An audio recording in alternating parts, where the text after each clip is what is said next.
KTM, so whenever you ask him what he wants to improve on the bike, is well, there's not one area. We need to improve in every area. The whole bike needs improving. As we look at Ralph Fernandez, have that real big get-off down the hill throughout the R1 turn, That's a cage rattler as far as the Spaniard is concerned. They're lacking with regards to the Ducati. He says we're losing on corner entry, we also need traction and turning. That's pretty much everything, isn't it? We're just going to stay briefly with Maverick Vinales before we head down to Jack in pit lane, because Vinales at the moment is on course as he comes out the final corner to potentially put the KTM top of the pile here early on in this Grand Prix of Italy. Top Gun over the line he goes, 8th fastest, and he goes up to 4th, losing a couple of tenths in that final sector, but it is now Vinales who... Right, well, that's okay. Great to welcome I back to the garage this weekend. Just how is he? What is his condition ahead of the weekend? Yeah, it looks okay, because as soon as he arrived in the garage he started to talk about the bike. We asked if it's okay, say it's okay, so we'll speak later. But of course we expect some difficulty, maybe in changing direction in some situation, but it's very important, I think, to get back on the bike, back to business, and restart, kind of a warm-up race weekend for us. And as the guys mentioned, I have to touch on the performance up to pace already, and yeah, good lap time, but also good approach.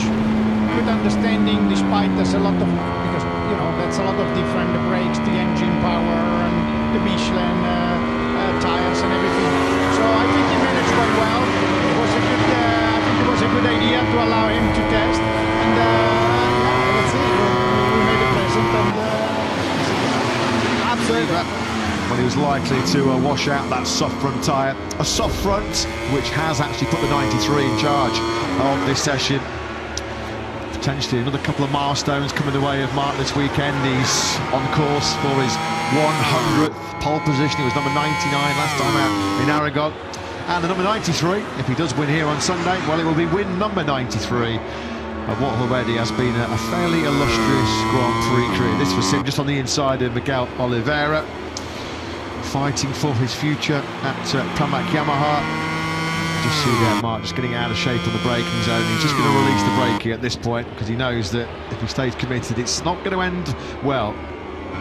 Look at that fishtailing, wasn't he, on the brakes. He probably would have picked up some slipstream behind Oliveira, which just sucked him in that little bit hotter into the first corner, and that's maybe just affected his judgment on the braking marker. Yeah, not only was that a soft front tyre, but the information on the timing graphic on our screen, so that was another new soft front tyre. As you can see, he has now caught 4 laps on Bagnaia's bike. We believe that was indeed the case, as some more work goes on his back. Bagnaia is exploring the 2 options. Here were the scenes we saw earlier on.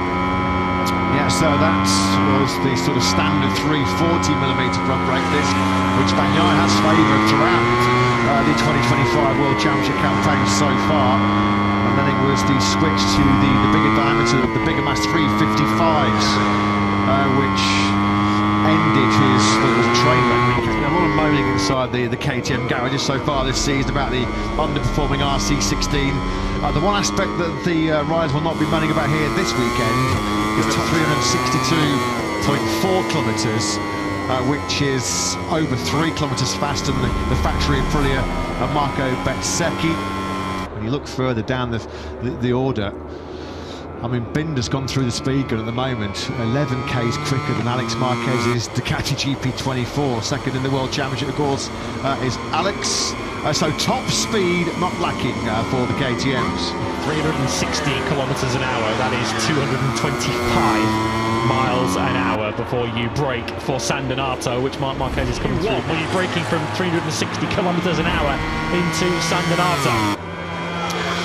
Yeah, here is Bagnaia then. Just really stepped out as well, didn't briefly. Thought he was going to be. He did really well actually. Just only briefly got into the gravel trap there.